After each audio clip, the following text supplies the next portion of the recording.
Era una noche de viernes y hacía calor. Una brisa cálida bajaba desde las montañas de Santa Elena y se regaba por las laderas centroorientales de Medellín. El pequeño apartamento donde para entonces vivía con mi madre era más un sauna que una pieza donde se pudiera conciliar el sueño. Mi hermanito, que no llegaba a los 2 años, sudaba y se veía incómodo. Entonces mi madre me dijo que la acompañara a una terraza en el tercer piso para que el niño se refrescara y así pudiera dormirse. Subimos las escalas. Tan pronto estuvimos en el amplio patio, sentimos un aire fresco que fue como un oasis en el sopor de esa noche. Desde esa terraza de un pequeño edificio en la calle Ayacucho, se veían las calles que titiraban al frente en el occidente del valle, y mi mirada se fue detrás de las luces amarillentas de esa calle que se descolgaban casi paralela a la quebrada Santa Elena, y se alargaban por el centro y continuaban como si esa calle Ayacucho quisiera seguir siendo el camino que 100 años atrás comunicaba los 3 valles, el de San Nicolás, el de Aburrá y el del Tonusco. Mientras mi madre jugaba con el niño, yo estaba embelesado con esas luces que, como diría Gardel, parpadeaban a lo lejos. De pronto sentimos una explosión y mi madre y yo nos amoscamos.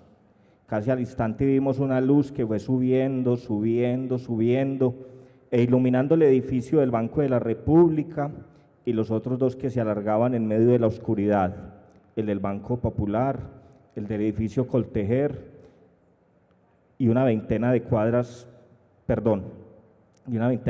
debajo de donde estábamos. No hacía falta preguntar qué originaba ese sonido en esas fechas. Al momento el ruido de las sirenas ayudó a entenderlo todo. Mi madre se puso inquieta y volvimos al apartamento. Yo seguía mirando y escuchando ese tráfago de ruidos, de sirenas y de bocinas incesantes. Y entonces comencé a preguntarme si hubiera sido yo o mi madre con mi hermano o mis amigos o mis familiares que iban caminando por el sector. Esa noche de viernes me costó mucho dormirme y no fue precisamente por el calor propio de las noches de febrero. Para entonces tenía 18 años y mucha curiosidad y los sentimientos y los sentidos muy despiertos. Y entonces pronto me enteré de lo ocurrido. Un carro bomba con 90 kilos de dinamita había explotado en el cruce de la calle Ayacucho, donde yo vivía, en el cruce con Palacé, a una cuadra del Parque de Berrío. La onda explosiva afectó la sede de Telecom y más de 40 locales y había dejado heridas de gravedad a 15 personas. Esa imagen me persiguió esos días y aún no la olvido. Hasta entonces había visto los fogonazos de las bombas y sus efectos solo por los medios de comunicación, pero de repente estaba ahí, a 1 kilómetro de distancia, y entonces esa imagen se me clavó en mi mente.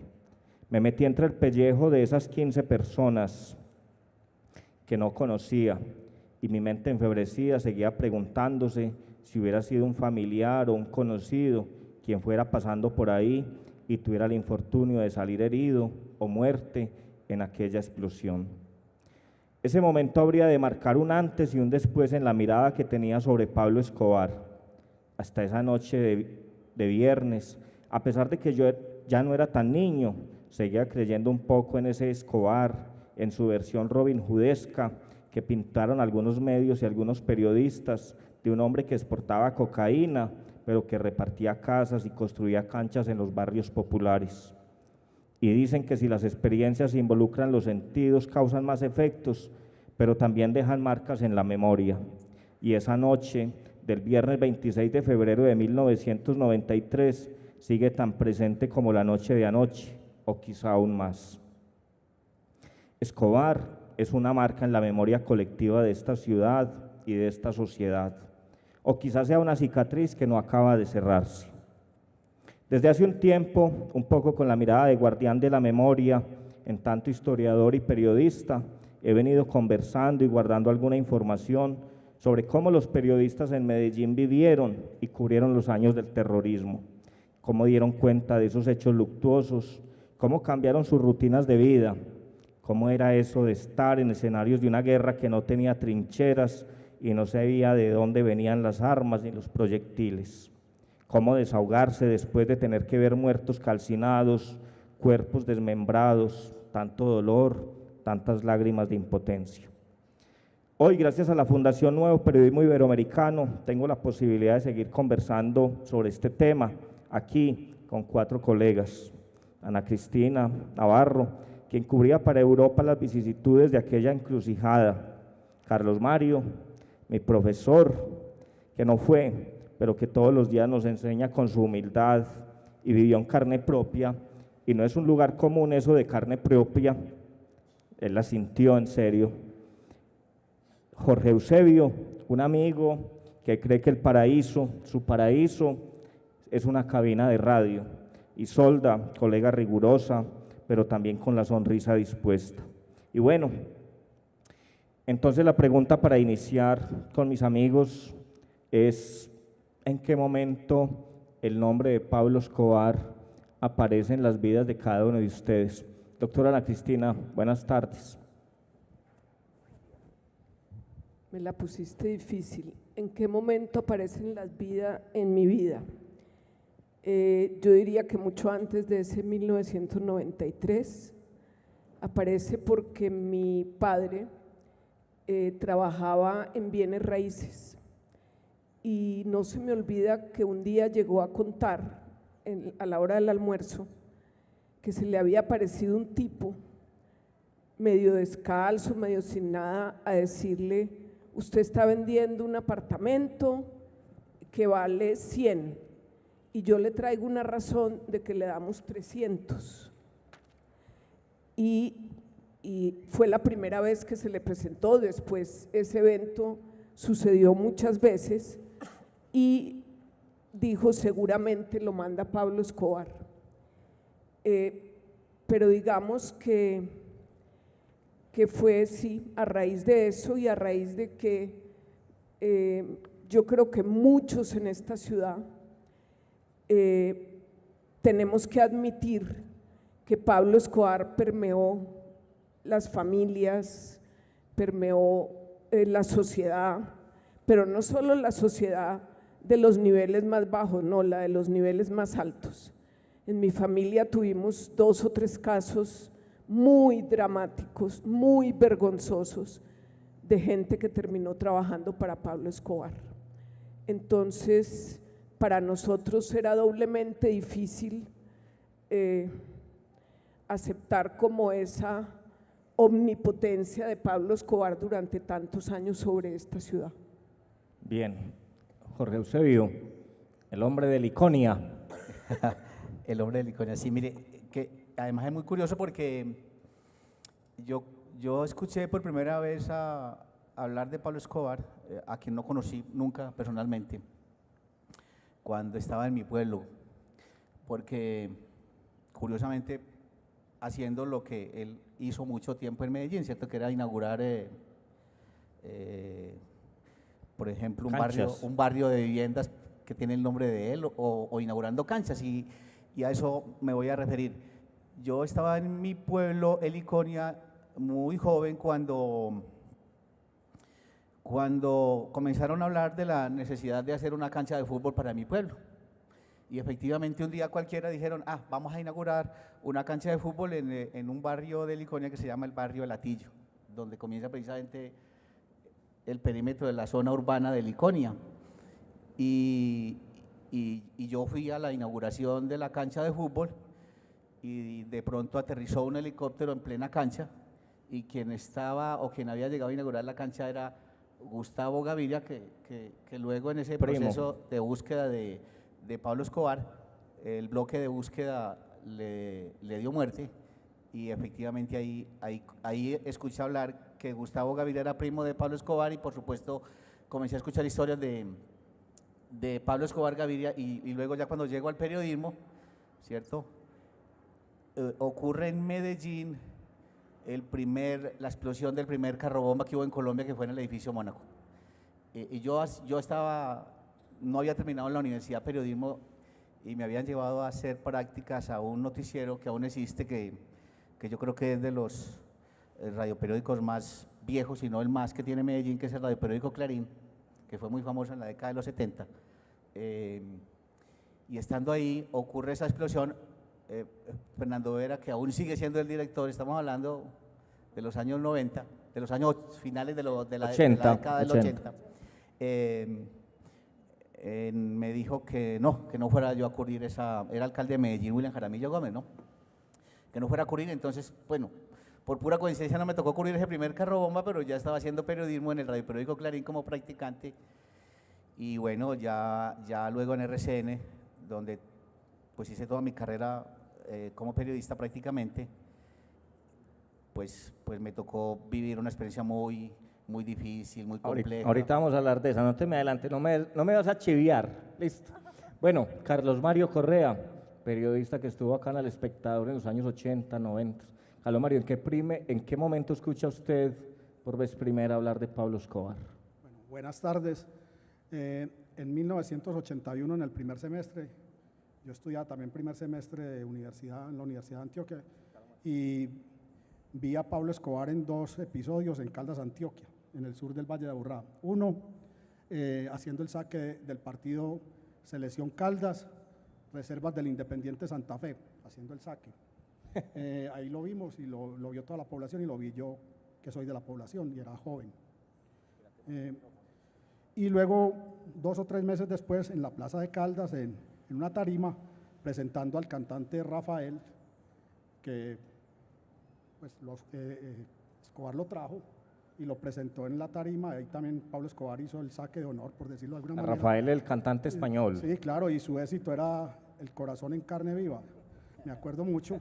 Y ahí pues cantó para todo el Valle de Aburrá, porque la plaza se llenó de gente para ver a Rafael, pero el promotor fue Pablo Escobar Gaviria. Lo vi esas 2 veces. Después seguí hablando de él como reportero del Espectador unos años después. No puedo decir que lo conocí, lo vi, pero también lo conocí de otra manera, ¿no? Quiero decir que en ese momento, cuando yo vi a Pablo Escobar y toda la población de Caldas, Antioquia y del Valle de Aburrá, Pablo Escobar estaba haciendo campaña política para el Congreso de la República, como efectivamente luego llegó a la Cámara. Estaba libre, inclusive su campaña era rodeada de periodistas que eran los locutores, eran los maestros de ceremonia, periodistas muy prestigiosos de acá de Medellín, muchos de los cuales todavía tienen una empresa muy prestigiosa que lo acompañaban. Pablo Escobar todavía no estaba el bloque de búsqueda detrás de él, era público, personaje público. Y en ese momento Pablo Escobar, los sicarios de Pablo Escobar especialmente, y a Pablo Escobar no se le llamaba el capo, como se le llama hoy mediáticamente, o como la telenovela, la televisión y los videojuegos, etcétera, las series, lo han bautizado el capo o el patrón. En ese momento a Pablo Escobar todo el mundo lo llamaba el doctor. Pablo Escobar era el doctor, además era un doctor paisa con oficina, la oficina de Envigado. En ese tiempo conocí o percibí, oí hablar de Pablo Escobar. Bien, Isolda, vos sos más joven también, pues no quiero decir que los anteriores son muy viejos, pero vos sos una generación también un poco más adelante. ¿En qué momento escucha usted hablar ese nombre, Pablo Escobar Gaviria?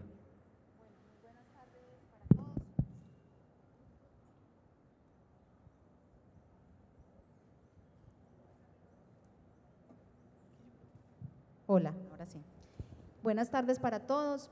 En efecto, creo que el nombre de Escobar está ligado como en el ADN de todos los que nacimos en una época acá en Medellín y que de alguna manera seguimos cargando esa historia y ahora pues estamos como en este proceso de reescribir nuestra propia historia.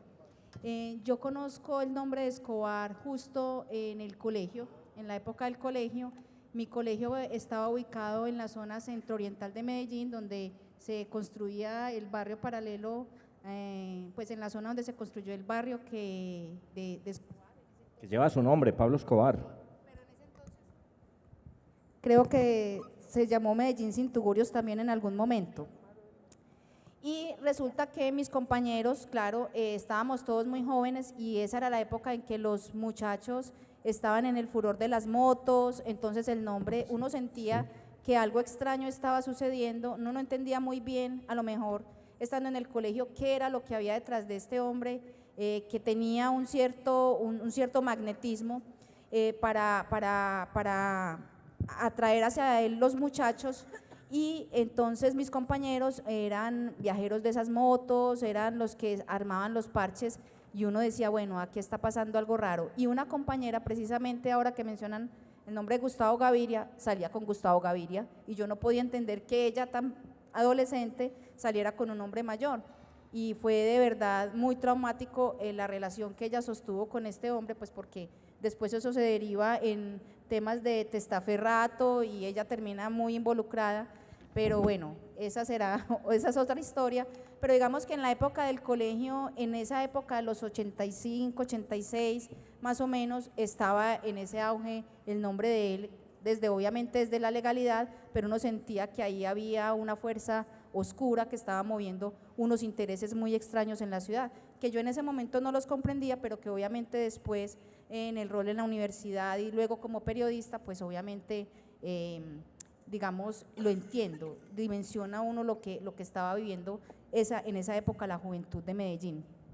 Bien, como les contaba a quienes llegan, pues hace un tiempo vengo hablando con algunos colegas que les tocó cubrir esa época como los 4 compañeros. Quiero que escuchen el siguiente testimonio. Cuando mataron a Leonardo Betancourt, me metí a dar la noticia. Le dije a una compañera, llame a Héctor Abad Gómez, llámelo.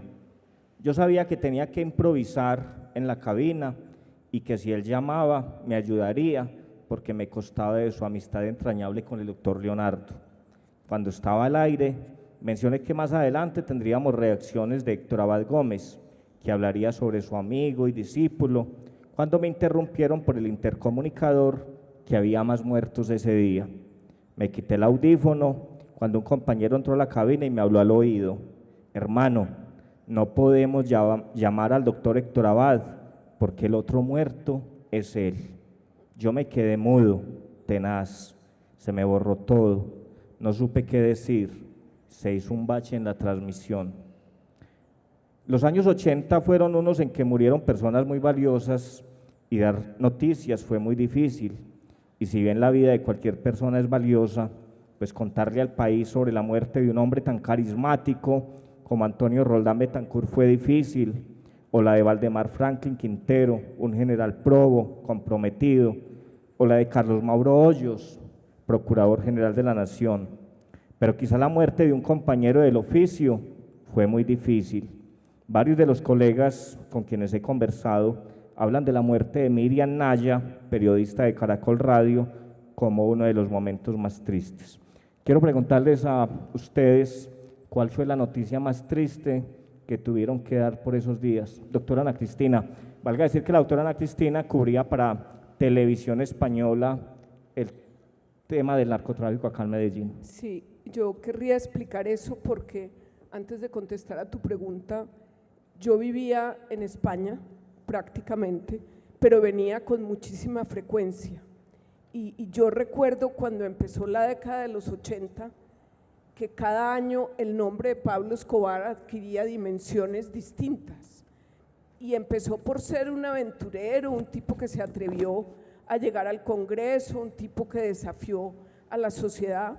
Era como una extravagancia, pero de extravagancia pasó a ser un tipo con un poder impresionante y con el que además era mejor no encontrarse. Entonces se fue convirtiendo como en una leyenda, pero en Europa resultaba, en España, que era realmente para quien yo trabajaba, resultaba como un poquito inverosímil, no se lo acababan de creer. Entonces yo recuerdo que fui a hacerle una entrevista a Leder. Yo nunca vi a Pablo Escobar, nunca le pedí una entrevista, no sé por qué, no se dio, así como se la pedí a muchos otros que estaban por fuera de la ley, nunca lo hice con Pablo Escobar. Y recuerdo que Leder nos dio una entrevista por allá en el Piedemonte Llanero y fue esa famosa frase cuando dijo que la cocaína era la bomba atómica de América Latina. Y cuando yo mandé la entrevista estaba tan loco y decía unas cosas tan alucinantes que yo mandé la entrevista y les dije, demos una nota siquiera de 2 minutos, No, ese señor, ¿quién es? Ese señor no lo conocen aquí, ese señor no es nadie. Y resulta que la CIA, a través de la Embajada Americana, le pidió a Televisión Española la entrevista completa de Leder. Y cogieron la imagen de la entrevista y a partir de los GPS de entonces o de los análisis de mapas que pudieran hacer, localizaron dónde estaba. O sea que la entrevista fue utilizada para perseguir a Leder. Lo que pasa es que le cayeron tarde porque el hombre se alcanzó a volar. Lo que quiero decir es que todo eso contado en Europa era como una película de aventuras, nunca se lo acabaron de creer. Y yo les decía, yo trataba de explicar las consecuencias que iba a tener este tema para este país y para este continente, y no eran muy conscientes, no lo podían dimensionar. No, yo creo que para mí la noticia más triste, de alguna manera ligada a Pablo Escobar, fue el tema del Palacio de Justicia. ¿Estuviste ahí? Todo el tiempo. Era como si tú estuvieras viendo que tu país se derrumbaba, pero tú tenías que poner cara de yo no fui y contárselo a una audiencia que era tu audiencia en España. Eso fue muy, muy difícil. Bien, Jorge Eusebio, la noticia más difícil, usted que era muy joven, Pues, reportero en esos años. Pues yo no sé si la más difícil, pero porque fueron tantas, pero que a mí me haya impactado y conmocionado, yo creo que la muerte del gobernador Antonio Roldán Betancur. O sea, porque primero fue muy en la Era mañana, uno muy cercano a los medios, ¿cierto? era muy cercano, además era digamos que Bacán. de esos políticos decentes que uno quisiera ver en la vida, ¿cierto? En el ejercicio de la democracia de un estado como el nuestro. Y entonces, cuando nos dicen que había ocurrido un atentado contra el gobernador Antonio Roldán Betancur, yo inmediatamente salí de RCN y me fui hacia el sitio donde había ocurrido el episodio. Y la verdad, yo lloré porque yo no podía creer que hubiesen atentado contra un gobernador de Antioquia, ¿cierto? Rara vez veíamos La máxima autoridad un de un episodio departamento. parecido, ¿cierto? Y llorando dije que ya estaba confirmado que el gobernador de Antioquia estaba muerto y que había quedado calcinado dentro del vehículo donde él se movilizaba. Pero uno que me marcó y me va a marcar para siempre fue un miércoles santo. Lo que pasa es que yo no recuerdo el año, que hubo un atentado cerca del puente del Pan de Queso. Año 90. 1990. Pues para los que están aquí, Aquí hay muchos jóvenes, es bueno.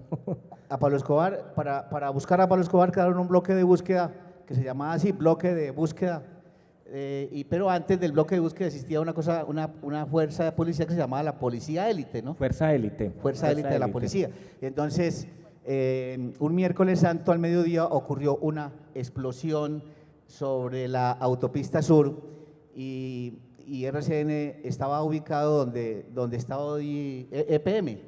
Le hizo Entonces inteligente. nos llamaron y pues algo muy anecdótico es que mi mamá, no sé cómo carajos, buscó una persona y desde Liconia me mandó un fiambre en hoja de plátano dorada, ¿cierto? Y un almuerzo pues que yo quería compartir ese día con mis amigos. Yo abrí la hoja y en el momento en que que ya tenía listo el almuerzo para compartirlo con mis amigos, nos llaman de Coltejer, de la empresa que queda por ahí cerca, que habían escuchado una explosión y que algo grave había ocurrido. Entonces, todos los periodistas nos quedamos fríos, estupefactos, y todos preguntábamos, ¿y quién se va? ¿Y quién se va? Y nadie dijo nada. Entonces yo dije, yo me voy. Y yo arranqué en el tramóvil de RCN y cuando íbamos más o menos a mitad del camino, me dice el conductor, ay hermano, se me olvidaron los cables, se me olvidó el micrófono, no sé cómo vamos a transmitir. Y yo dije, ay juepucha, Valga decir que aquí hay muchos sardinos que no saben que no había celulares en esa época. No, por supuesto que no, para nada, eso no existía. Entonces yo dije, ¿y cuál es la única opción? Y comencé a preguntar que si cuál era la única opción, entonces nos dice el operador por el radioteléfono, mire, nos queda una opción, utilizar el radioteléfono del vehículo con el que nos comunicamos con el máster, pero eso tiene un problema y es que cada 3 minutos esa vaina se descarga, así que tú tienes que calcular, si estás informando, unos 3 minutos, paras y vuelves y continúas. Y entonces yo me fui para el atentado, efectivamente hice eso, y allá me di cuenta que era el único medio que había ya era RCN y el único periodista que estaba era yo. Y pues me la pasé casi durante toda la tarde transmitiendo, porque los heridos fueron muchos y las personas muertas que eran miembros de la Fuerza de Élite de la Policía también.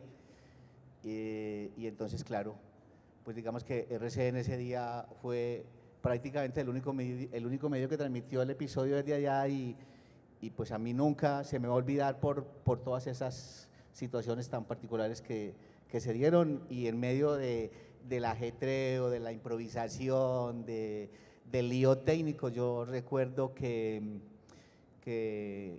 me pregunta Juan Gosaín desde Bogotá qué sabía yo de los heridos y yo le dije pues a esta hora los heridos son trasladados a diferentes centros carcelarios de Medellín, ¿cierto? Carcelarios. Por el ejercicio de la improvisación, entonces también eso como que hace parte de esa historia tan particular de ese cubrimiento. Bueno, Calomario, Bueno, noticia más triste. Bueno, muchas noticias tristes. La próxima semana, el jueves, 10 de octubre, se cumplen 30 años del asesinato de mis compañeros de oficina, de mis jefes, ¿no? Marta Luz López y Miguel Soler. Marta Luz López y Miguel Soler, a mediodía, cuando salieron a almorzar, ella para el Poblado, Miguel Soler para el occidente de Medellín, fueron baleados por órdenes de Pablo Escobar Gaviria, y mi jefe de redacción, Mario Teortúa, iba a salir a almorzar también porque un hombre rutinario como era él, yo llevaba 1 año de periodismo, yo era un aprendiz de periodista, era joven realmente, y él me dejaba todas las tareas. Por ejemplo, él me decía, voy a almorzar, se cayó un avión en un cerro de Medellín, pero yo voy a almorzar, a las 3 hablamos más averiguando cómo va todo. Y ese día también iba a salir a almorzar cuando entró la Policía Metropolitana, él era un periodista judicial muy conocido, el jefe de la policía en presencia en la sede nuestra, que una sede ya empezábamos a ser clandestinos en Medellín, llegó pues y nos encerró en esta casa donde trabajábamos y a él no lo dejó poner un pie en la calle porque él le dijo, si pones un pie en la calle puedo tener todo mi ejército o toda la Policía Metropolitana conmigo y te van a matar o lo van a matar, porque la orden de Escobar Gaviria es eliminar las 3 cabezas visibles del Espectador en Medellín. Ya nos habíamos enterado de 2 muertos, además los sicarios nos habían llamado y nos habían dado un plazo perentorio de 48 horas para abandonar la sede, como mandaba decir Escobar, de ese pasquín de Los Cano. Eso, como yo era el más joven, a mí me encargaban todos los mandados. A mí me pidieron de Bogotá que no me moviera y que empezara a contar la historia. Entonces yo traté en esos viejos computadores, en ese PC, y teníamos un Tandy de, bueno, voy a hacer la noticia de la muerte de Marta Luz López, de Miguel Soler, pero a mí se me olvidó todo. La pirámide invertida se me olvidó, las estructuras periodísticas me olvidaron, y yo terminé narrando esa historia por teléfono a Bogotá, y Bogotá armó la noticia al estilo periodístico, pero yo puse todo el insumo testimonial. Eso no es fácil, y eso que yo era joven. Y como ¿Eran joven, 2 compañeros con los que usted había desayunado, que no, los había visto en la mañana? Claro, hacía media hora nos habíamos despedido. Por ejemplo, una anécdota, que hoy es una anécdota, Marta Luz López era la jefe de publicidad, era la administradora de los recursos. Ella a las 11:30, ella la asesinaron a las 12:30, nos había reunido a todos y nos había entregado a cada uno un rollo de papel higiénico, porque vamos a ahorrar. Estaban haciendo mal uso del papel higiénico y vamos a ahorrar. A cada uno nos entregó un rollo. Y muchas otras cosas. Hacer esa noticia no fue fácil, pero 3 años después, ya en otras circunstancias, donde yo era ya el único corresponsal y ya sí clandestino total, o por lo menos escondido bajo Redacción Medellín, también me tocó ir a Segovia a reconocer y a despachar en unas cajas de muerto sin cepillar en madera burda para Bogotá, en primero a Medellín en el helicóptero de la Gobernación, a Julio Daniel Chaparro y a Jorge Torres, el reportero y fotógrafo también del Espectador, asesinados en la calle La Reina el día anterior a las 6:30 de la noche, y también a ellos los acompañé al aeropuerto La Herrera a las 5 de la tarde cuando salió su vuelo para Segovia. A las 2 horas más tarde los mataron. Hoy se sabe que, o se ha dicho, aquí en Colombia no se investiga bien, pues todavía no se sabe quiénes son los culpables, pero se dice que, bueno, como dicen siempre, que por imprudentes, o sea, antes que presentarse en la alcaldía o ante la brigada, salieron a tomar fotos por esta calle y fueron baleados. Ir a reconocer los cadáveres, que si eran ellos, hacer la diligencia como representante del Espectador en una época en que a Medellín no se asomaba nadie al Espectador, ni mucho menos los dueños, ni nadie. El corresponsal era todo, hacía todos los mandados y escribía además. Bueno, y hacer la noticia. Cuando bajo a Medellín hay que escribir de todo lo que estoy contando, pero de ahí no me servían las estructuras periodísticas. Yo casi todo lo hacía como, es que, a ver, yo contaba esas muertes en la mañana, pero a mí también me encargaban el partido en la noche, la Copa Libertadores de Nacional. Entonces yo me dolía porque los discursos, o sea, me tocaba hacer, yo no tenía, a mí los manuales de estilo en los que me enseñaron periodismo en la Universidad de Antioquia, ahí ya no me sirvieron, porque yo necesitaba una narrativa distinta, porque como para narrar estos asuntos, yo me sentía desarmado, ¿cierto? Porque en los manuales de estilo en los que aprendimos periodismo todos nosotros, Caru Borren y etcétera, de los norteamericanos, se enseñaba cómo se cubre un incendio, cómo se cubre un asalto bancario, cómo se cubre un homicidio, etcétera, ¿cierto? Pero cómo se cubre esto tan cercano, y después cómo se cubre el destrozo del carro bomba, que también era un artefacto extraño para nosotros. Y cuando uno se acerca a mirar el carro bomba, y nosotros en ese tiempo hacíamos periodismo de frente, íbamos allá a ver la sangre y los muertos, pero en los carros bomba lo que veíamos era los cuerpos desmembrados. ¿Y qué narrativa puede haber ahí? Y sobra decir que hay mucho dolor para cortar. Ese dolor está en estas crónicas de fútbol. O sea, yo terminé narrando el destrozo del carro bomba, también como narraba el partido del Atanasio Girardot. Tratando de escenificar y crudamente y muy sensacionalmente y sensacionalistamente, pero yo diría que más muy emocionalmente, lo que me salía. Y que Bien. A veces... Yo quería decir Sí. una cosa, porque uno no tiene muchas oportunidades como esta. Yo les quiero decir a los que hoy empiezan o llevan menos años que nosotros en el periodismo, no importa, que en esa época de Pablo Escobar, y cuando tuve que cubrir no solo en Colombia, sino en Latinoamérica, varios hechos relacionados con el narcotráfico, descubrí que los periodistas de radio colombianos eran unos berracos. Yo no he visto recursividad igual, yo no he visto una capacidad igual de contar las cosas. Por supuesto, cuando uno tiene que improvisar también mete la pata con mucha facilidad, pero uno sabía que eran periodistas a lo mejor no bien pagados, que estaban arriesgando la vida todos los días, y cuando tú llegabas como corresponsal extranjero estaban dispuestos a darte las fuentes, los sitios, las noticias.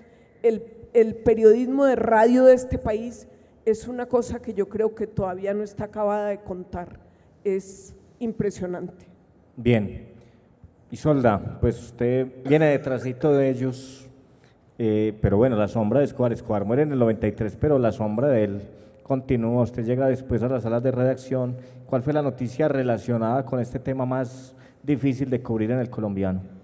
Bueno, yo creo que, y coincido con Jorge Eusebio en el tema de la muerte del gobernador de Antioquia, yo no la cubrí, yo todavía estaba en la universidad en ese entonces, pero realmente era muy impactante saber que la persona que dirige el destino del departamento había muerto de esa manera, pero había además un antecedente que había sido el asesinato de Rodrigo Lara en Bogotá en abril, en julio matan al gobernador, luego viene el asesinato de Valdemar Franklin, el comandante de la policía de Antioquia, y Luis Carlos Galán, en una seguidilla de asesinatos que uno termina por sentirse desolado, de decir, bueno, ¿y qué sigue? ¿Qué le sigue a este país? ¿Yo dónde estoy? Yo me estoy metiendo a hacer periodismo en este país. O sea, eran las preguntas que yo me hacía en ese momento cuando estaba casi terminando la universidad, ¿cierto? Estaba en la época de la universidad y yo decía, ¿qué voy a hacer? Pero digamos que hoy, cuando estamos en un proyecto que a lo mejor, si tengo espacio, lo hablaré, del proyecto de Medellín es más, de lo que ustedes están viendo Ya vamos para imágenes. allá. Ahí nosotros, pues yo personalmente me he podido encontrar con algunas historias de esas personas que sobrevivieron en ese entonces a todo el ataque de Escobar, sus familias, y digamos que ha sido muy conmovedor poder que una persona que nunca había salido a la luz pública, que nunca se le había reconocido como víctima o que su pariente había fallecido en estas circunstancias tan desoladas, y poder encontrarse con esa historia de frente, digamos que eso para mí ha sido muy conmovedor, y digamos que siento que en la ciudad todavía hay muchas personas que tienen un dolor que no han podido expresar, y que poderlo hacer, generar estos espacios de discusión, de conversación, en el que abordemos realmente el tema como es, creo que es lo que va a permitir que esta ciudad sane esas heridas que tiene, porque en realidad ese dolor hay que sacarlo, y hay que trabajarlo, y hay que transformarlo, y creo que es lo que se viene haciendo con todos estos proyectos de memoria que tienen como finalidad encontrarnos en un lugar distinto de la historia, donde, como lo decía ahorita Carlos Mario, no exaltemos al victimario como el héroe, sino que realmente él es quien causó tanto dolor y no merece otro lugar en la historia que el del victimario, no el del héroe. Bien, un reportero en los años del narcotráfico pues tenía que ir a cubrir una masacre en un día y en la noche cubrir un partido de fútbol del Nacional. Eso está en este libro, Las llaves del periódico, de Carlos Mario Correa, un testimonio de él como reportero del periódico El Espectador. O sea, estas historias que él nos ha contado están en este libro, muy recomendable porque pues es uno de esos trabajos que dan cuenta de lo que fue esa difícil labor en los años 80 y 90, en quizá para mí los años más difíciles. Yo soy historiador de la historia colombiana. Voy ahora con una pregunta puntual para cada uno de ustedes. En agosto de 1983, anoten señores periodistas e historiadores, el periódico El Espectador publicó en primera página: en 1976, Pablo Escobar estuvo preso por drogas. Desde entonces, quien era congresista de la República, comenzó una campaña de muerte a todo lo que sonara al diario de los Cano, y sobre eso tristemente, pues ya algo sabemos: las bombas al periódico, la muerte de Guillermo Cano, las muertes que refería ahorita Carlos Mario de sus colegas. En Medellín, Carlos Mario Correa fue quien soportó por años la zozobra y el miedo de sentirse perseguido por el que para entonces era considerado el hombre más peligroso del mundo. Carlos Mario, ¿sí crees que valió la pena arriesgar la vida por estar trabajando en El Espectador en esos años, cuando pues El Espectador era el periódico, el foco más importante de persecución de Pablo Escobar? Bueno, yo cuando trabajaba en El Espectador, 23, 24 años, yo no pensaba que estaba arriesgando la vida, ¿cierto? Y tenía el ejemplo de la redacción Bogotá, que no tiraba la toalla, como se dice vulgarmente, y seguían adelante, y ellos también sufrían allá amenazas de todo tipo. Finalmente a ellos le pusieron la bomba primero que a nosotros nos la iban a poner, pero la pusieron en Bogotá y a nosotros empezaron a eliminarnos pues uno a uno, digamos, un mes después. Yo era joven y como joven tenía unos bríos enormes y un enamoramiento muy grande del Espectador, porque era un periódico que no tenía camisas de fuerza para los jóvenes. A la semana de estar ahí en la redacción ya firmaba mis artículos, eso me envalentonó, eso me agradó, eso me ilusionó, y me dejaban hacer y me dejaban escribir muy libremente, y me enviaban a cubrir eventos por toda Antioquia y todo Medellín, y eso era una felicidad para un aprendiz de cronista. El periódico en el que yo trabajé, de Los Cano, es sin duda, o fue la mejor escuela de periodismo de Colombia, por el propio Gabriel García Márquez. En los años 50, en 1954, se hizo reportero en esa redacción. Eso me dejaba que no pensara en el miedo. Obviamente yo sentía miedo, y sobre todo los familiares míos, mis padres, eran los que sentían más miedo y me ofrecían salirme. Yo tenía una vocación salvaje por el periodismo, y eso me impulsó a ir adelante, y yo me vi involucrado en toda esta persecución de un momento a otro y ya me dio mucha pena tirar la toalla, porque en Bogotá, cuando pasaba un avión bajito, los redactores se querían morir, y cuando los amenazaban de bomba, pues la verdad es que muchos se orinaban de miedo. Y yo decía, si ellos allá, bueno, ¿cómo digo que no? Y seguí.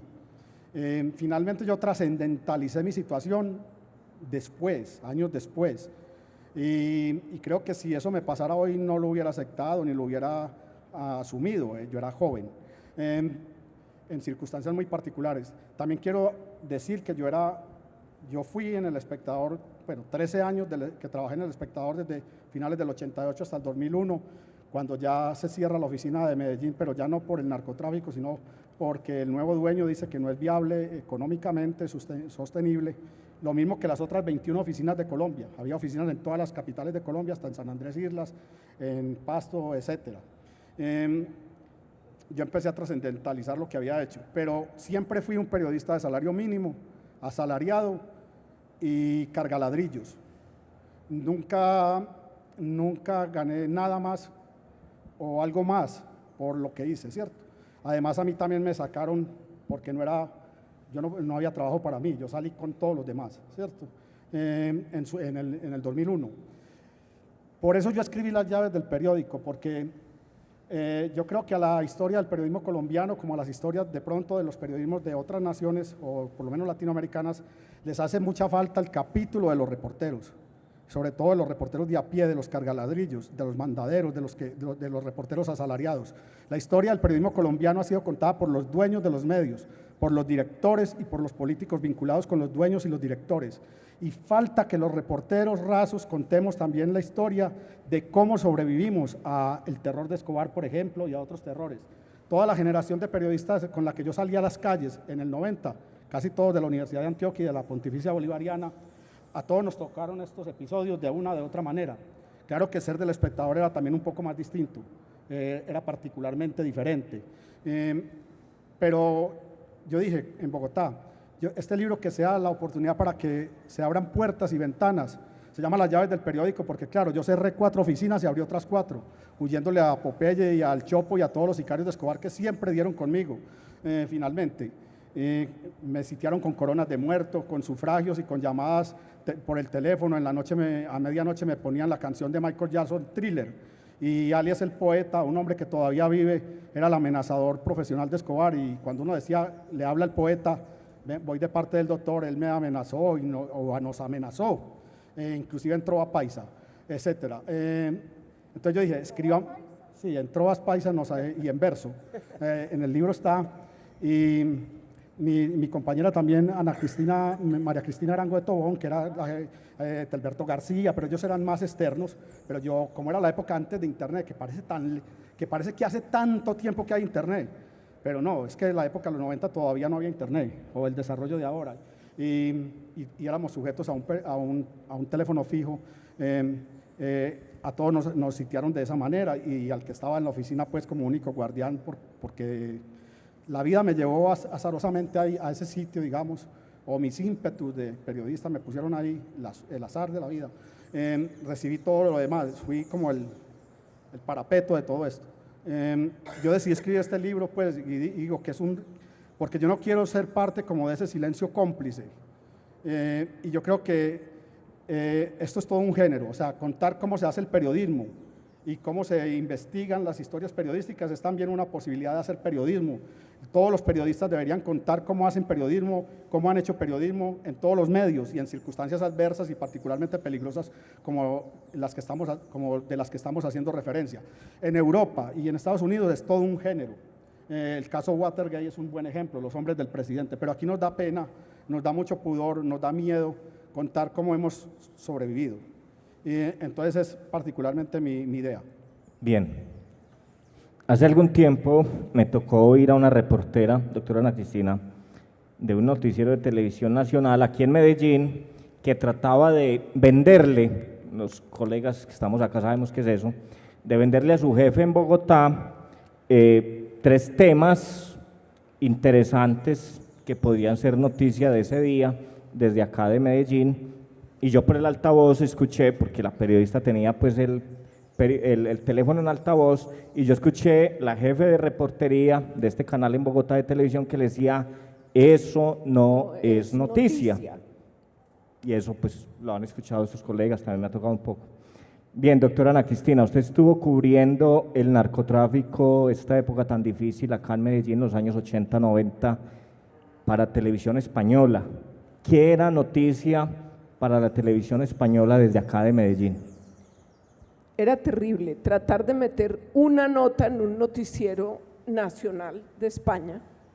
Era muy, muy difícil. Era noticia si eso pasaba de 3 o 4 muertos, era noticia si había explotado un carro bomba, era noticia, evidentemente era noticia todo lo que era negativo, todo. Entonces, digamos que lo más difícil de vender era aquellas cosas de este país que eran muy atractivas, que podrían ser noticia, que eran casi surrealistas, pero que no eran muertos. Entonces, no, era básicamente noticia la violencia. Eso era lo que les importaba. En los años 80, por ejemplo, acá en Medellín se hacía la tangovía, ¿eso les interesaba en España? No, para nada, para nada. Eso no tenía el menor interés. Digamos que alguna vez logré, pero fíjense qué circunstancia, logré que en España estaba prohibido el boxeo y hubo como una veda, no sé por qué se acabó la prohibición y yo dije, yo quiero, el Happy Lora estaba de moda, dije, yo quiero hacer un reportaje sobre los boxeadores del Caribe. De Montería era Happy Lora. Exactamente, y veníamos de Montería de hacer al Happy Lora. Cuando nos paran en una bomba, nos dice un muchacho, oigan, ustedes que son de la televisión, allí acaban de matar a 28. ¿Y cómo así? Sí, anoche hubo una masacre, vea, váyase por este caminito. Y entonces el camarógrafo y yo íbamos los dos solos, efectivamente nos fuimos y acababa de suceder la masacre de La Mejor Esquina en Córdoba. Todavía alcanzamos a ver algunos de los cuerpos tirados en el suelo. Esa masacre la armaron las autodefensas, le dieron la plata a la gente para que organizaran el fandango, los citaron a todos y al final llegaron y los mataron. Entonces eso sí era noticia, eso era importantísimo. Pero luchar con el tema de que solo era noticia la violencia era realmente dramático. Bien, en estos tiempos de inmediatez, quizá de simultaneidad de la noticia, bueno, para que entendamos la simultaneidad es que, por ejemplo, el derrumbamiento de las Torres Gemelas en Estados Unidos, pues todos lo vimos en vivo y en directo, ¿cierto? Entonces ya como que nada nos sorprende, pero en los años 80, 90, pues eran otros tiempos, y existía una palabra que se llamaba la chiva, o la primicia. Quizá ahorita, pues como les digo, en estos tiempos no diga mucho, pero en estos años 80, 90, pues era muy importante y la chiva era como la medalla de oro para un deportista que va a los Juegos Olímpicos, ¿cierto? El sueño de un reportero era dar una chiva y la noticia que todos querían dar a principios de los años 90, pues era la captura o la muerte de Pablo Escobar. Pues aquí en este espacio está el periodista que dio esa noticia al mundo, o sea, la noticia que cualquier periodista quería dar en el mundo, la dio un colega que está con nosotros acá, Jorge Eusebio Medina. Los quiero poner en contexto, hace unos 8 años, pues aquí hubo un escándalo por el tema de las chuzadas, ¿cierto? Las chuzadas del DAS, que el gobierno pues tenía chuzados a algunos personajes muy interesantes, pero pues las chuzadas no se las inventaron en ese gobierno, las chuzadas venían de atrás y les hacían periodistas. Jorge Eusebio, hablemos de esa chuzada famosa y hablemos de la chiva que usted le contó al mundo. Jorge Eusebio fue el que le contó al mundo la muerte de Pablo Escobar Gaviria. Jorge. Sí. Primero ¿Estaban ustedes preparados para eso? Primero un pequeño comentario que no es para nada una rectificación a Carlos Mario. Yo entonces era director de noticias de RCN, pero pues era un director que no era el director que ganaba millones y millones de pesos, ¿no? No todos los directores ganaban millones, como él dice. pero al mismo tiempo tengo que decir que finalmente, antes que cualquier otra cosa, yo siempre he querido, por pasión y por convicción, ser un reportero, y por esa razón yo me veía en las calles con Carlos Mario, con un montonón de colegas, precisamente haciendo periodismo y cubriendo todos estos episodios por una razón. Porque la sala de redacción de RCN era conformada por 5 periodistas. Y digamos, y voy a comenzar hablando en los siguientes términos. Miren, yo creo que nada es producto del azar ni nada es producto de la improvisación. Nosotros éramos 5 y Caracol tenía como 15 periodistas. Y nosotros sufríamos demasiado porque con mucha frecuencia Caracol Radio, hablemos de Caracol Radio. Porque con mucha frecuencia Caracol nos sorprendía con noticias primero que cualquier otro medio, ¿cierto? Y entonces todos los días nos chiviaba, sí, esa es la palabra. Entonces nosotros todos los días nos reuníamos, todos los días, y nos preparábamos para lo que podría pasar ese día o a futuro. Entonces un día nos dábamos un cuentecito entre nosotros los periodistas de bueno, vamos a hacer un ejercicio entre nosotros. Éramos muy activos todos, los que estábamos en la sala de redacción, y dijimos, vamos a hacer un ejercicio entre nosotros. Mire, puede ocurrir que algún día, de aquí para adelante, a Pablo Escobar lo capturen, puede ocurrir que él se entregue, puede ocurrir que le den de baja, en fin, y nosotros tenemos que estar preparados para eso. Simulacro. Entonces es muy normal en las salas de redacción de medios como la radio, yo creo que también en los impresos, pero en la radio los fines de semana siempre trabajaba un periodista por turno, o sea, uno en la mañana, otro en la tarde, y así nos manteníamos siempre en esa rotación. Entonces dijimos, bueno, si el episodio ocurre un fin de semana, tenemos que estar preparados para tener muy claro cómo cubrir cualquiera de esas situaciones si hay un solo periodista. Pero igual podría suceder que estando en semana no estuviésemos todos, entonces, ¿cómo cubrirlo si hay 2? ¿Cómo hacerlo si hay 3? ¿Cómo hacerlo si estamos todos? ¿Cierto? Precisamente porque digamos que eso también es lo bueno de la competencia, lo obliga a uno a repensar. Gozaín, para mí, siempre fue un director maestro. Juan Gozaín. Entonces, Gozaín digamos que todos los días nos preparaba para lo que pudiese ocurrir, y entonces Gozaín un día, cuando se dio cuenta que este tema de Pablo Escobar ya no era propiamente un tema de Antioquia, hubo una ocasión en que el tema, por ejemplo, lo comenzó a manejar Monseñor Darío Castillón desde Bucaramanga, ¿cierto? Entonces Gozaín dijo, bueno, esta cosa está cada día más complicada, vamos a hacer el siguiente ejercicio. Cualquier cosa que tenga que ver con Pablo Escobar, ustedes la consultan, pero cualquier noticia que surja en torno al tema, ustedes tienen que confirmarla, reconfirmarla, confirmarla, y verifiquen hasta el último momento que la noticia sí es cierta. Entonces, en ese 2 de diciembre del año de 93, perdón, estábamos por pura coincidencia todos los periodistas en la sala de redacción, todos. Yo le había dicho a los muchachos, les dije, mire, yo tengo que preparar un proyecto para el gerente, no me vayan a pasar llamadas, no, porque de lo contrario, pues no voy a alcanzar a hacer ese proyecto, y ya me habían puesto límites para presentarlo. En un momento determinado, eran como las 2:30 de la tarde, un colega que se llama Gabriel Jaime Salazar comenzó a hacerme señas desde afuera y me hacía, y me movía la mano y movía la cara y me decía, y en un momento, que pases urgente al teléfono. Y entonces yo efectivamente tomo el teléfono y me dice un colega desde la gobernación de Antioquia, me dijo estas palabras, me dijo, ponete las pilas, huevón, que mataron a Pablo Escobar. Y yo suspendí el trabajo, creo que salí pálido de la oficina, y le dije a todos los muchachos, mataron a Pablo Escobar. Como ya estábamos preparados de qué hacer, todo el mundo comenzó a hacer su tarea. Yo no tuve que decir nada, para nada. Yo no les dije, mira, tú te vas a dedicar a esto, no todos. Y yo me fui para el máster a hacer el ejercicio que Juan Gozaín nos había pedido. Entonces yo cogí y marqué un teléfono directo, no había celulares en ese entonces, y le marqué al bloque de búsqueda, ya estaba activo el bloque de búsqueda. Y le marqué al bloque de búsqueda y yo les pregunté, ¿es verdad o es mentira que mataron a Pablo Escobar? Y me dijo, es verdad. Y yo les preguntaba, pero ¿me estás diciendo la verdad? Y me dijeron, sí, le estamos diciendo la verdad. Pero de verdad, sí.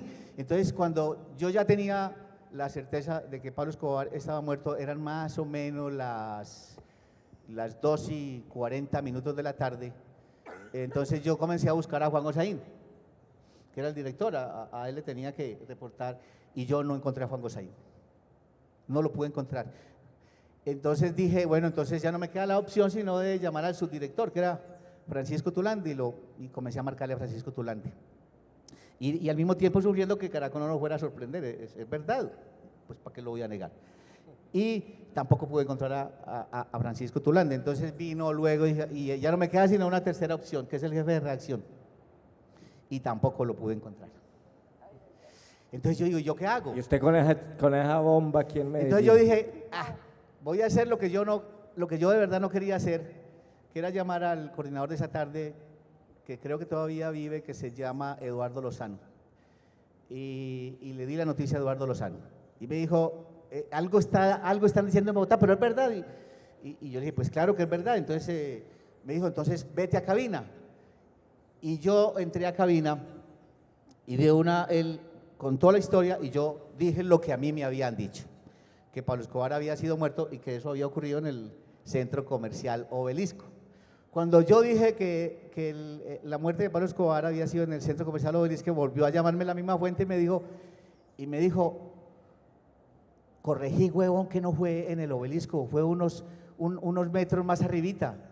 Y entonces yo, pues no es lo mismo, digamos, que resucitar un muerto que cambiar el lugar o la dirección de donde había ocurrido el episodio, y eso hice. Pero yo seguía preocupado porque ninguna fuente oficial nos salía al teléfono. Como a la media hora, como a los 20, y Caracol además no decía nada, ¿cierto? Entonces hubo dos momentos claves en ese episodio, que se los voy a contar rápidamente. Jorge, pero no sea políticamente correcto, también cuente que ustedes tenían chuzada a la policía. Lo que pasa es que, no, lo que pasa es que aquí no hay que ser políticamente correcto, cuente. Nosotros teníamos un aparatico que le decíamos Margarito, un escáner, y con ese escáner nosotros rastreábamos la señal de la policía y nos aprendimos los códigos de la policía. Entonces, yo no sé si hoy son los mismos, pero entonces uno escuchaba… Además que ya hay celular. Pero entonces uno escuchaba en ese aparato, hubo un 901, entonces a uno sabía que era una persona muerta, ¿cierto? Hubo un 539, entonces uno ya se daba cuenta que era un policía muerto, ¿cierto? Un 902 o un 903 era un secuestro, entonces cosas parecidas. QTH. Entonces resulta que estábamos un poco, digamos que todavía preocupados porque Caracol no salía y llevaba más de 20 minutos y no salía al aire, y en una de esas yo estaba informando desde la cabina cuando llega a la cabina el gerente de RCN. Era muy joven, recién había llegado a RCN, hoy sigue siendo hoy volvió otra vez a RCN. Y entonces yo estaba al aire, hago una pausa, y entonces yo vi que el gerente entró un poco tosco, serio, y yo ya lo conocía cuando él estaba así. Y entonces llega un momento en que nota que yo ya había hecho una pausa y se me para y me dice, mira, Jorge Eusebio, que te manda a decir don Ricardo Londoño, el presidente de la cadena, que si la noticia de Pablo Escobar es cierta y que si es cierta, ¿cuál es la fuente? Y entonces, como yo ya estaba completamente convencido de que Pablo Escobar estaba muerto, porque habíamos consultado todas las fuentes posibles, habíamos verificado que es un ejercicio o un valor o una característica del periodismo que tiene que seguir vigente, que debe seguir vigente para las nuevas generaciones. Entonces yo me paré y le dije, hagamos una cosa, gerente. Si la muerte de Pablo Escobar no es cierta, no se preocupe que yo le renuncio enseguida. porque yo estaba convencido, muy convencido, que si la noticia no hubiese sido cierta, ese hubiese sido el final de mi carrera como periodista. Pero el asunto y la tensión continuó porque como a los 10 minutos apareció Gozaín, ni tan siquiera a los 10, yo creo que eran casi las 4 de la tarde cuando apareció Gozaín, al aire, se sentía que era una señal telefónica. Y yo esperaba que Gozaín dijese: la muerte de Pablo Escobar está confirmada, hemos hablado con Presidencia de la República, hemos hablado con altas fuentes de la Policía Nacional o del Ejército. No, ocurrió lo que yo no me alcanzaría a imaginar que ocurra hoy en un medio, ¿cierto? Porque entonces Gozaín comienza a hacerme 50.000 preguntas al aire, ¿cierto? Y yo fui el primer sorprendido, porque llega y, por ejemplo, me dice: Jorge José, ¿usted está seguro, está convencido que Pablo Escobar está muerto? Y yo le dije: sí, claro, completamente seguro. ¿Y usted por qué sabe que Pablo Escobar está muerto? Y yo le dije: pues porque las autoridades lo confirmaron en Medellín. ¿Y quién le confirmó a usted esa noticia? ¿Y usted por qué está seguro de que Pablo Escobar está muerto? Entonces yo la verdad me sentía como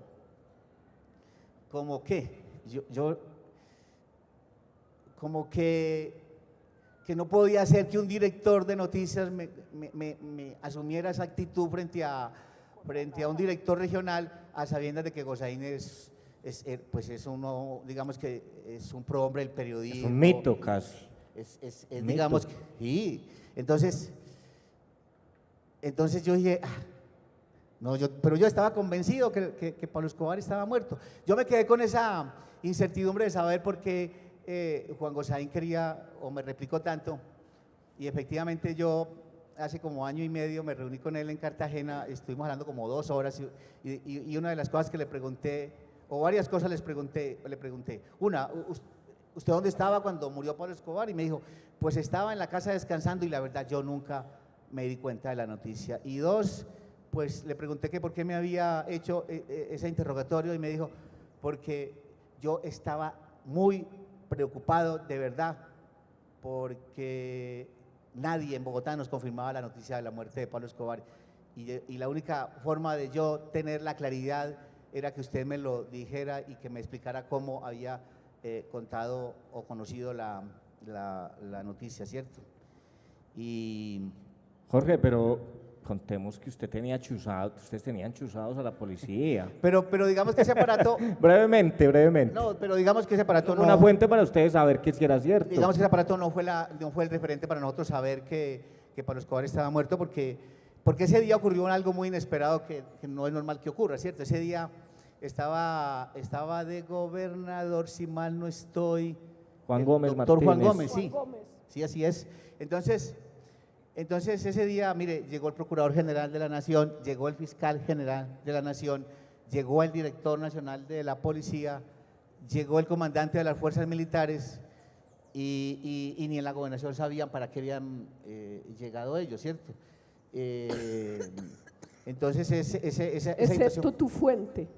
claro, entonces, pero es que la fuente mía estaba en un momento en que estaba reunido en el momento con el gobernador, cuando llega alguien y le dice y llama al Director Nacional de la Policía que estaba con el gobernador, y le dice: el general, ahí se me olvida el nombre, ¿Medina o qué? el general Padilla, no me acuerdo del nombre, el director de la policía. ¿No era José Guillermo Medina? No. Entonces llega alguien y le dice: general, misión cumplida, matamos a Pablo Escobar. Entonces él escucha eso y lo primero que hace es ir a contarme a mí la noticia, ¿cierto? Y esa fue la manera como nosotros supimos que había muerto Pablo Escobar. Y bueno, ya como anécdota final yo diría lo siguiente: mire, Juan Gozaín luego, un año después, presentó esa transmisión porque eso comenzó más o menos casi a las 6 de la tarde, y esa transmisión se fue hasta el sábado por la tarde, o sea, cuenten horas, y nosotros sin descansar desde jueves, haciendo periodismo. Y Juan Gozaín presentó ese ejercicio periodístico, lo presentó al Premio Nacional de Periodismo y Simón Bolívar, y él estaba convencido que nosotros nos íbamos a ganar ese premio. Entonces, eso fue en el 94. y me llamaba a mí todos los días, creo que cada media hora me llamaba y me decía: Jorge Lucero, ¿a usted no lo han llamado del premio de periodismo Simón Bolívar? Yo le dije: no, a mí no me han llamado, porque él presentó el premio a nombre mío. Y fueron como 20 llamadas que me hizo, y bueno, finalmente él como que se resignó y esperó el fallo del jurado. Cuando sale el jurado y dice: no, declaramos fuera de concurso la transmisión de la muerte de Pablo Escobar de RCN, y también hicieron lo propio con la de Caracol. Y pues digamos que lo más valioso de ese ejercicio es que lo hayan calificado como el mejor ejemplo de reporterismo en vivo, porque bueno, los que han hecho radio saben que en algún momento de cualquier transmisión uno utiliza pregrabados, uno se prepara para ese tipo de situaciones, y nosotros no utilizamos en absoluto ningún pregrabado.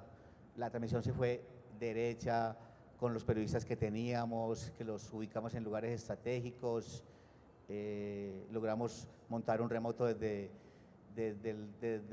creo que desde la gobernación, donde hablaron el gobernador, el alcalde. Logramos conseguir montar un remoto desde el bloque de búsqueda con el único teléfono que había. Y entonces digamos que lo que hicimos fue tremendamente bonito, tremendamente maravilloso como ejercicio periodístico, porque todo lo que contamos fue precisamente en el momento en que ocurría, y por eso, no más por eso, fue un verdadero ejercicio de periodismo en vivo que no sé si volverá a ocurrir, pero el día en que ocurra será una grata noticia para el periodismo, y sobre todo para el periodismo radial. Y por eso también me alegra mucho escuchar a Ana Cristina ahorita decir que haber sido reportero en esas épocas aciagas de la historia de Medellín fue muy duro, pero digamos que también muy agradable, porque pues yo tengo la satisfacción de haber pertenecido a una generación de periodistas que digamos que en términos generales fue una generación sana, que no tenía nexos o contactos con el narcotráfico, que jamás había recibido dádivas del narcotráfico, y eso también ayudó mucho como a hacer un excelente ejercicio de periodismo desde los diferentes medios de comunicación, no solo radio, no solo prensa, sino también televisión. Y todavía me haría una pregunta, y con eso termino. ¿Qué hubiese pasado si la muerte de Pablo Escobar hubiese ocurrido en un momento como el actual, que vive un apogeo de redes sociales? La verdad no me lo imagino, no me lo imagino. Bien. Isolda, desde el periódico El Colombiano y desde la Alcaldía de Medellín hay un proyecto para resignificar y humanizar todas estas noticias relacionadas con el narcotráfico acá en Medellín en los años 80 y 90. Hablemos un poco de eso, que es una forma ya como de cerrar esta conversación que hemos tenido esta tarde. Bueno, pueden poner las imágenes que de alguna manera recogen los sitios en los que hubo este tipo de noticias trágicas que acompañaron toda esta historia de cubrimiento. Nosotros con la alcaldía, pues inicialmente nosotros como periódico nos planteamos qué hacer para conmemorar los años de violencia. No queríamos volver a contar la misma historia de las víctimas y de cómo había sido el dolor. Más bien queríamos resignificar a las víctimas desde el valor que ellas tuvieron de enfrentar. Entonces la alcaldía a su vez estaba con su proyecto de Medellín Abraza su Historia, que busca precisamente que superemos todo este estigma de la violencia, y nosotros desde nuestro contenido periodístico con el proyecto Medellín es Más, pues como que nos juntamos, hicimos clic en ese deseo de contar una historia distinta de Medellín. Entonces nos ideamos un proyecto que va a los lugares donde ocurrieron estos carrobombas. Esta es por ejemplo la del Parque Lleras. Ya estuvimos también en el parque, en el Pan de Queso, en el puente del Pan de Queso, la historia que relataban ahora del cuerpo élite, la carrobomba. Estuvimos haciendo un homenaje en el sitio, no en el sitio, pero sí por el asesinato de Andrés Escobar, que también fue producto de la mafia. Es decir, todas esas figuras que en la sociedad representaban un valor y que merecían otro destino, pero que quizás su sacrificio no puede ser en vano y hoy son el referente y deberían ser el referente de las generaciones para poder contar la historia desde el valor que tenemos nosotros como sociedad, desde la honestidad, desde la transparencia. Entonces, un poco es que ese tour de la memoria que quiere de alguna manera diseñar y poner a rodar la alcaldía para contar una historia distinta, nosotros de alguna manera desde lo periodístico le estamos dando ese valor también para que la gente sepa qué es lo que realmente vivió esta ciudad. Son muchas historias y de verdad que ha sido bien importante ese reencuentro de quienes padecieron la violencia y son hoy reconocidas. Una cosa muy pequeña, una anécdota, en el evento que hicimos en el Parque Lleras se encontraron dos madres que no se conocían, pero sus hijos murieron allí y era la primera vez que se veían cara a cara y poder saber que tenían ambas ese dolor y esa historia y que se reconocían y se veían a los ojos y sabían que el sacrificio de sus hijos pues no podría ser en vano cuando la ciudad hoy los está reconociendo con el valor que tienen y no sus muertes no quedaron, digamos, en el olvido, sino que son un referente para seguir trabajando día en la ciudad.